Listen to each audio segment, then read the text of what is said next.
Here's what you get with this episode of The Nice Guys on Business. Since I've done this 32 years, I've handled tons of furniture over all the years. And we usually do 40 to 50 sales a year. But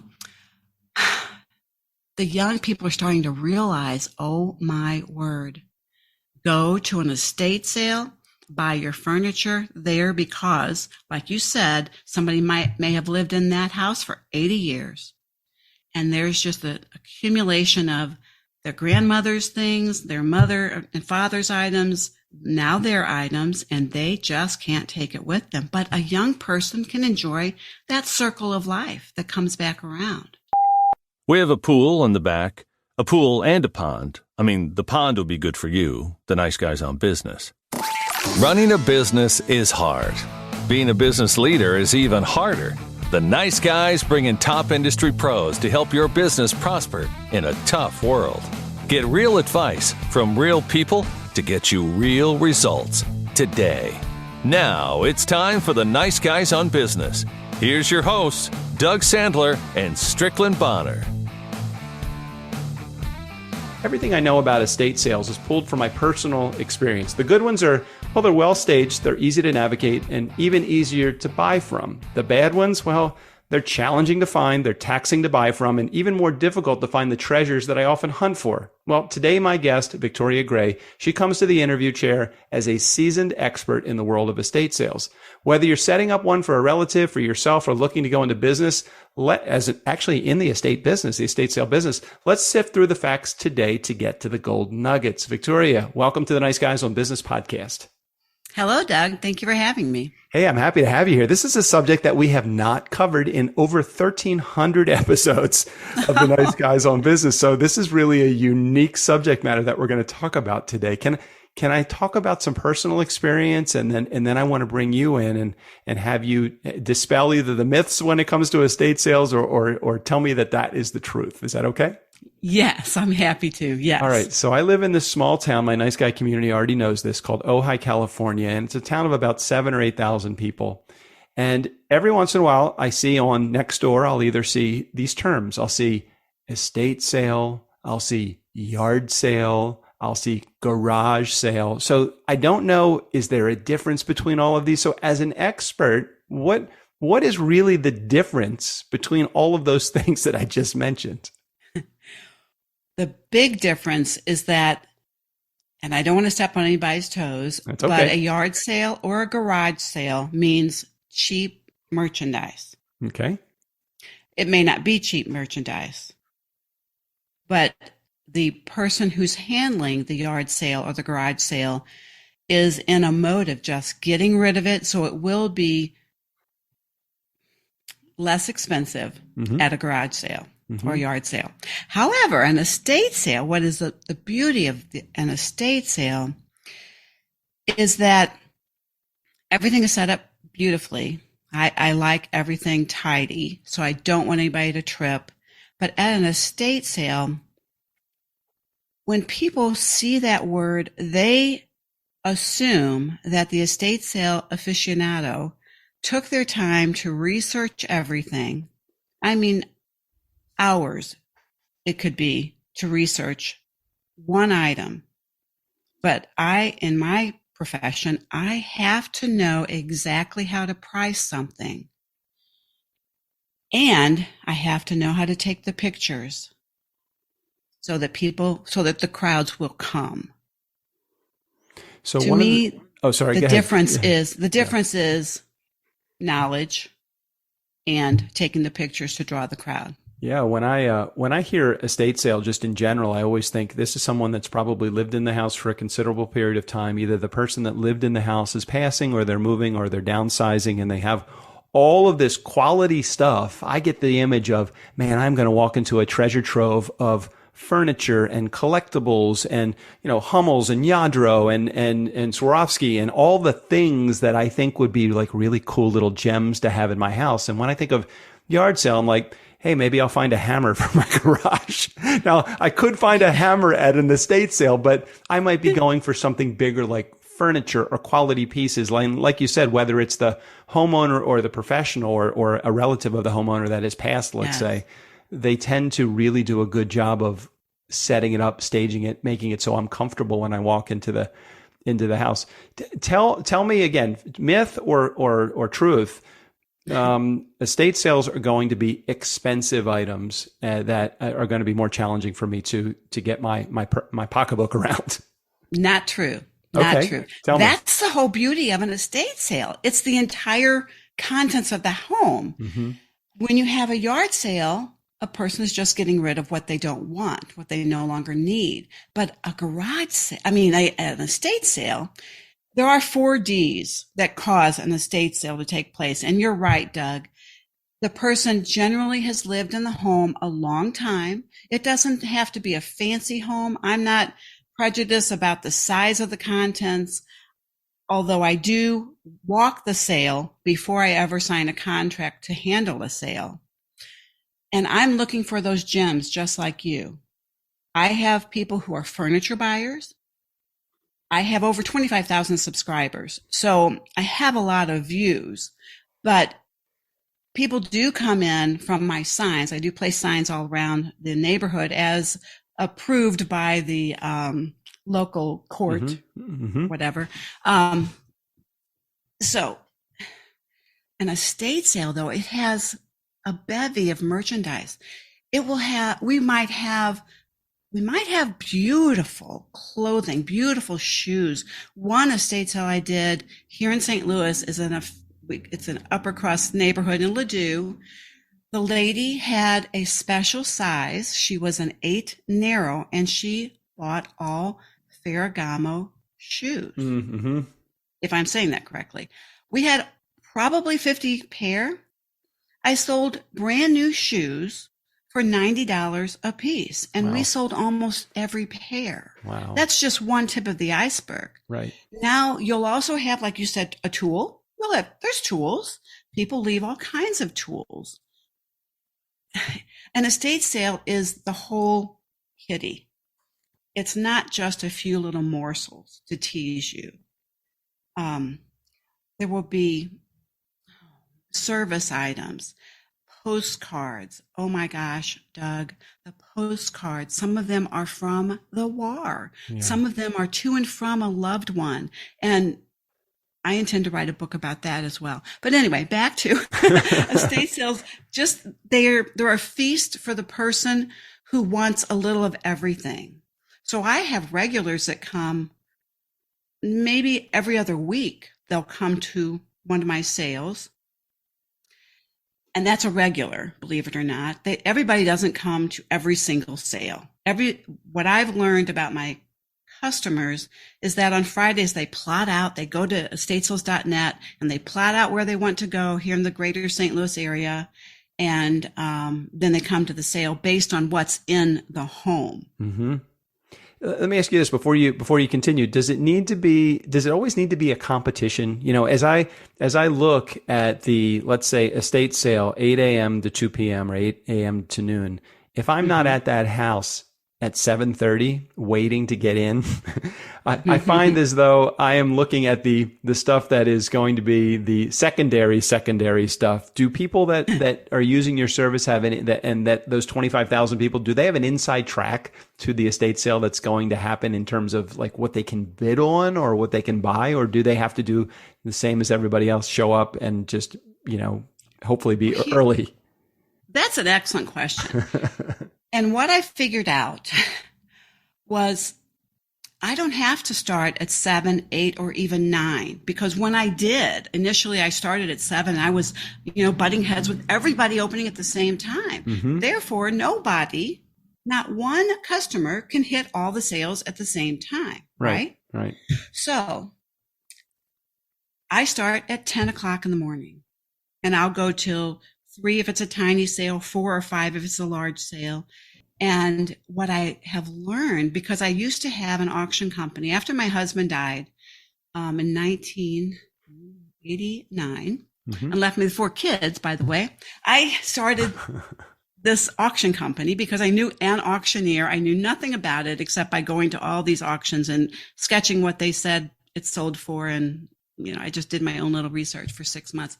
But by doing that, I learned people love to bid. So I printed out, I created like a little bid card. Mm-hmm. And when somebody comes in and I have a price, the first day I'm pretty much firm on my pricing because anybody and everybody can get one of my bid cards. And on it, it says item, date, telephone number, and how much you want to pay. They all know by speaking with me, they have to bid over half because the second day is half. Mm-hmm. All right. So people are so tickled if it's not sold the first day and I give them a call. I've heard people scream in my ears, Doug, oh my gosh, I got the dining room set, honey. We need to go pick it up tomorrow. Oh, that's great. It's kind of like goes to the expression. I'm not saying this with any type of offense at all, but one man's discardings is another man's treasure. It's like totally. I have found those things and I'm so excited when that tool, like I just bought a Craftsman toolbox that, Yes. a little bit older. So it was a part of an estate sale that I thought for sure somebody's going to, pick that up. And for like $50, I picked this box up that I would have easily paid probably double or triple that just because I think it's a perfect addition to my garage. So exactly. just thought it was interesting you said that. Well, and that's so true. Your listeners need to know this too. In 2000, antiques have gone down since 2000. They've gone down 70%, unless they are the creme de la creme. Mm-hmm. Okay, so that's very rare. You will see it on Antiques Roadshow creme de la creme. But at an average home, all the antiques that are in the homes generally, and I put air quotes over that, are they're day-to-day pieces that people used not just to look at, but they really used these puppies. I had a sale just a few weeks ago. Everything was primitive, and we did almost $20,000. And I was surprised it did so well, but because of the antiques going down. And I've started noticing in the past 4 years, they're coming up slightly. But what was my point with that? I want everybody to know that no matter what time slot, what year, what week, what month, the prices will fluctuate. Mm-hmm. So what you thought 10 years ago was gorgeous and beautiful, somebody today is getting rid of it. It's an antique. They don't want it. But the next person who comes in, Doug, at my sale or any future sales, they will run to it. They'll ask me at the door, where's it at? I want to get there first. I do hand out numbers so that people can get there, and they'll wait in the car for 3 hours if they have to. Oh my gosh. Yeah. To be number one. Yes. But when Victoria walks in there, I walk in at 9 a.m., hand out the numbers, and then people go and get a coffee and come back, whatever. But we open promptly at 10, and they make a beeline out. Whenever they ask me, where is it? I say, it's to the right of the front door. It's to the left of the front door. It's in the basement. They just boom, boom, boom, boom, boom, boom. They go straight for it, and they buy them without asking for a deduction. Because an estate sale is a one-of-a-kind item. Even though thousands of people bought it 100 years ago, in this particular sale, it's a one-of-a-kind item. Mm-hmm. Does that make sense? Yeah, well, absolutely. And again, I think part of the whole allure of these estate sales is that you're finding things that I could walk into any big box store and find, Yes. A dining room table, circa particle board, Exactly. And exactly. you can't find the stuff, and then you find it, and not only do you find like a very unique piece, a mid-century piece, let's say, for example, but you find it at a price that you could never have ever gotten it. Like, I love my mom and I never want her to leave this earth, but at 89 years old, she's here for a certain period of time. When she goes, me as a 50-plus-year-old adult, I have my own house of stuff. There are going to be certain things that I want to keep of hers, but there's also going to be a lot of stuff that I don't want thrown away. I'd love it to go into someone else's home, and definitely an estate sale, or at least someone coming in and giving me a price for the entire lot, would be probably what I'm looking to do. I'm assuming that is some of your customers as well.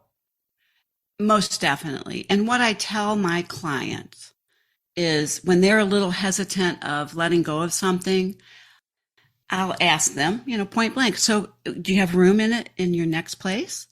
Well, no, but I love it. Right. I said, well, you know what? As much as you love it, a young person coming into the sale may love it even more. And I call that transaction, if you do let me sell it, I call it the circle of life. You have enjoyed it during your life. Now someone who couldn't possibly afford the amount that you may have paid, say $10,000 in 1980 for a bedroom set, they can come in, purchase it for maybe $1,000 to $1,200 or whatever the case may be. And they have a solid wood bedroom set or piece of furniture. And guess what? I love this job. All the records 10, 15 years ago, I could get $2, maybe. Now I'm getting 20 and 30 per album. Also, the stereo cabinets, those big old stereo cabinets that are 4 to 6 foot long. They have beautiful wood and various types of wood. They're selling now. I've gotten up to $300 for that, one of those. So it all comes back around. It's kind of like clothing, Doug. The style of clothing changes periodically, and you see, like, I want to say, I don't know, maybe 5 or 6 years ago, the trend was, it has gone back to 1970s, 1980s. Same way with furniture. And you mentioned the throwaway furniture, you get the particle board stuff. I always say, and I have no disrespect for young people with 2 incomes. They can buy it and then replace it later. But when our parents and my grandparents went through the Depression, they experienced hardship. And if they had a piece of furniture that was in great shape, they were going to keep it. They would not toss it away. So since I've done this 32 years, I've handled tons of furniture over all the years. And we usually do 40 to 50 sales a year. But the young people are starting to realize, oh my word, go to an estate sale, buy your furniture there, because, like you said, somebody may have lived in that house for 80 years. And there's just an accumulation of their grandmother's things, their mother and father's items, now their items, and they just can't take it with them. But a young person can enjoy that circle of life that comes back around. I'm curious, when did you realize that this was your thing? Some people, I've been involved in relationships where I've had a partner that has wanted to go to estate sales with me, and then I have just the opposite partner who's like, no, I'll sit by the pool today while you can enjoy your yard sale. When did you realize that this was like your thing? Well, it all started when my husband died. I was 36. I'm now 70. I don't have a problem saying that at all. But I was 36, 4 children, and no life insurance did he have. So my goal, I wanted to do something that my children could join me in, and I wouldn't have to put them in daycare. So what I did the first year after my husband died, we had a small amount. We had $40,000 in the bank, and I thought, I can live off of that for a year. But I better start kicking it in, I used to be a secretary to lawyers, and I did all their bookkeeping. I was a head bookkeeper and secretary. But anyway, so I did that, and I thought, well, kids can't come to that place. So I wanted my babies to grow up with me, teaching them, not somebody else. So that first year, I thought, I'm going to go to seminars. I went to, I don't know how many, Doug, maybe 20, 30 seminars that very first year. One of the seminars, and many of them spoke of buying and selling homes and things, which I did. In the beginning, I did a bit of that. But that was too tedious because I didn't have a partner to help me rehab and whatnot. I had my little children. My baby was only 14 months old, and my next one was 3, and then 9 and 14. But they didn't know how to help. So that was not really appropriate for me. So one of the seminars was called the Mylan something. I don't know what it was called, but it was Mylan. And they mentioned auctions. And Doug, my ears perked up. I thought, oh, when I was 16, I went with my aunt to an auction in the country, and they just talked real fast. And then they would say sold. I thought, well, at least I saw what that was like. Mm-hmm. With that little tiny strand of information in my brain, I thought, I am going to go to auctions. I know an auctioneer, and maybe he'll be my auctioneer. I don't know. For 6 months, Doug, I hit the road. I went to high-end auctions with my actual tablet, not electronic tablet, my tablet, pen and paper. And I sat through high-end auctions. I went to Selkirk's here in St. Louis, and they give you a catalog so I could scribble in the amount it sold for. I did that for 6 months. Like I said, I went to low-end auctions, kind of like garage sale type of auctions over in Illinois.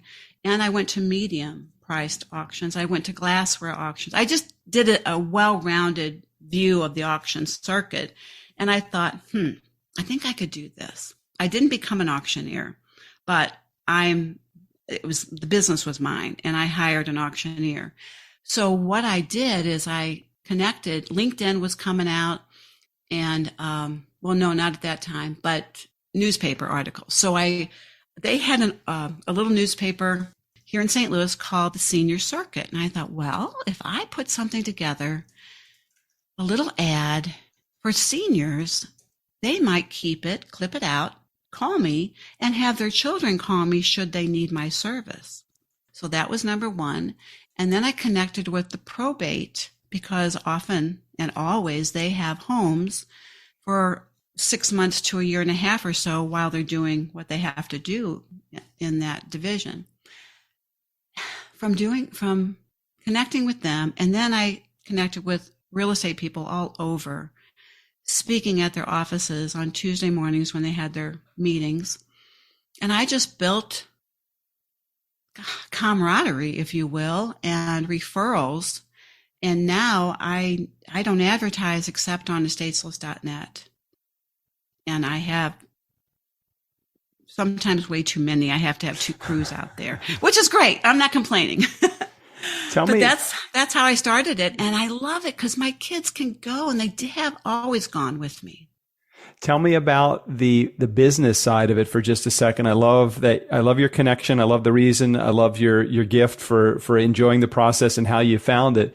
From a business perspective, obviously this is going to be a little bit more towards the income generating side of the business. Sure.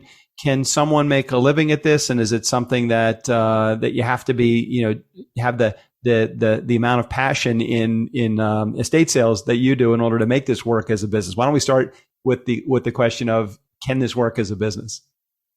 Absolutely. I've proven it. I've built 2 new homes by doing this. And what's so beautiful, Napoleon Hill, in his book, Think and Grow Rich, he stated, if you find a business that you love that will help others, you will be universally supplied for the rest of your life. Mm-hmm. So I found a niche market, had no clue who my customers would be, nothing. I just thought, I just have to try. I've taught my kids their whole life, if you don't try, that's when you fail. But when you try and it doesn't work, that's okay. That's just more information you have to layer more knowledge and step up the steps. So anyway, yes, you can support yourself, but I highly recommend, if somebody is a little bit leery about it, go to numerous auctions, go to estate sales, hear both sides, find out what it's going for at an estate sale. You don't even have to tell the estate sale person that you want to do the business, because I will tell you honestly, some estate sale people think that they can't share their information. Me, I'm totally the opposite. I feel there's enough for everybody. Well, that's partly that's why you wrote the book. I mean, it's a great idea, and if those in our Nice Guy community are interested in either one, getting the most bang out of going to estate sales or putting them together for your own, getting the most out of it when you're attending a estate or visiting estate sales, or if you want to do it as a business too, it sounds like this is a way to go. And from the 60 plus reviews, most of them 5-star reviews right there on Amazon, I would think that you've written a winning book as well. So hats off to you for doing that. It's an international bestseller now this year, which I'm happy to say that. Incredible. Well, hats off again to you for making such a great book with some great content. Before we wrap up, just from a personal side. So you've had this as a passion. You developed this into a business. You've told me your age. So now I'm going to ask the question, how long do you plan on continuing to do this? Forever? Is this a forever kind of I'm doing this until I can't. I mean, literally, because Doug, people come in and they hug me. They cry on my shoulder and thank me for helping them buy something. Clients hug me. And I think, yes, I've had people who are stinkers, but that doesn't matter. I feel their angst. You know what I'm saying? People who are, get this, I will do it as long as I can. Yep. There's 4 things, the 4 Ds: divorce, debt, downsizing, and death. None of us can get away from those if we're in a predicament. So it just happens, right? So why not go as long as I can? I've trained a number of people, on how to do this. A couple have done them on their own, and they kept saying, well, why would you share with me? I said, why not? I can't take this forever. I can't do this forever, but I'm very strong, physically and mentally, and I'm physically fit to do this. So I intend to do it as long as I can, but my children have continued to work for me. Not every one of them can, but anytime I need extra help, they come and help on the weekends. So they're going to take it over. I'm not going to let this die.